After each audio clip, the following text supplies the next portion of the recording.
Petite vidéo courte et rapide, hein, je pense 5 minutes, pas plus. Juste sur Star Wars, rapido. Donc là, je l'ai vu mercredi dernier, ce qui fait 2, 3, 4, ça fait 4 jours. Donc certains ont pu le voir, que j'avais été assez dépité par le film, que je l'ai pas trop apprécié. Et bon, bah, je reste toujours sur le fait que je l'ai pas beaucoup apprécié, dans le sens où il y a beaucoup de la trame narrative que je trouve pas logique, des pertes de temps diverses et variées, donc je vais pas spoiler, des pertes de temps diverses et variées, des problèmes de continuité de caractère. Et bon, pour moi, ça reste entier, en tout cas tant qu'il n'y a pas de neuf, peut-être que le neuf l'expliquera, mais là, au moment où on parle, c'est pas très logique. Bon, ça, je trouve que ça reste pas réussi.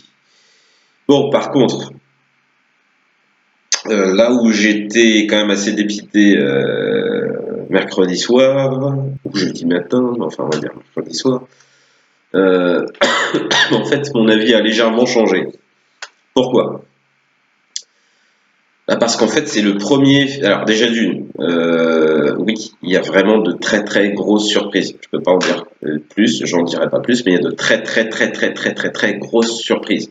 Donc c'est des surprises de petits malins, mais pas seulement. C'est ça le truc. En fait, il y a un message dans ce film qui est à mon avis intéressant en tant que créatif. C'est en gros, à partir de maintenant, regardons devant et puis derrière. Euh, voilà, je peux pas en dire plus, mais c'est ça qui est intéressant, c'est que ouais, le film a des couilles. Honnêtement, hein. C'est le film a des couilles, le réal pour le coup Disney ont des couilles. Là, j'ai l'impression qu'ils ont une vision, la leur, forcément qui va pas plaire à tout le monde, c'est une évidence. Ils ont fait des choix en fait dans leurs spectateurs.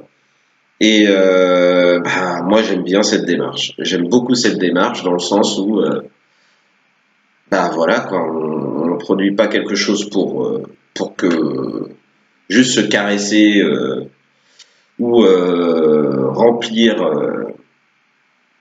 remplir sa maison de produits dérivés, même si évidemment ça sert quand même, hein, et bon, pragmatiquement, bien sûr que ça fait partie de leur objectif.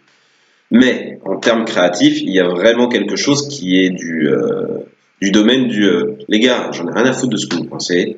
Moi, je vais aller par là. Allons-y. Voilà. Et de ce point de vue-là, c'est hyper réjouissant. Et voilà, surtout que ça vient de Disney. Donc peut-être que je suis interprète et qu'en fait, nous, c'est juste des bras cassés qui savent pas trop ce qu'ils font. Ah, c'est pas l'impression que j'en ai. Plus j'y réfléchis, plus j'en parle avec d'autres, plus je me rends compte que c'est justement ce que devrait faire la Warner dans ses films d'ici et que beaucoup de licences devraient faire en fait. Voilà, vous avez une vision, c'est cette vision qui compte, c'est celle que vous voulez avoir. Prenez-la, allez-y, coupez court aux choses. Et la preuve, parce qu'on en sort extrêmement surpris. Je défie quiconque s'étant intéressé un petit peu à Star Wars de pouvoir ne pas être surpris au moins par un élément de l'histoire. C'est impossible. Et ça, bravo. Ça en fait une œuvre vivante. Et je rappelle que pour moi, c'est très important qu'une œuvre puisse faire les gens qui la regardent. Donc voilà. Moi, je vous conseille d'aller le voir. Je sais bien qu'il va y avoir beaucoup de gens très énervés, très agacés. Effectivement, cette démarche aurait été, à mon avis, plus efficace si le scénario avait pu être plus carré. Maintenant, pareil, je peux pas trop en dire, mais finalement, je me rends compte que pas mal de plot holes ou de défauts de caractérisation, bah, finalement, peuvent servir ce propos-là. Et ça, c'est intéressant. Voilà. Et comme moi, ce qui m'intéresse toujours, c'est la globalité, la tendance, plutôt que le petit morceau, le détail. Bah, en fait, je suis assez content de voir ça et de penser à ça.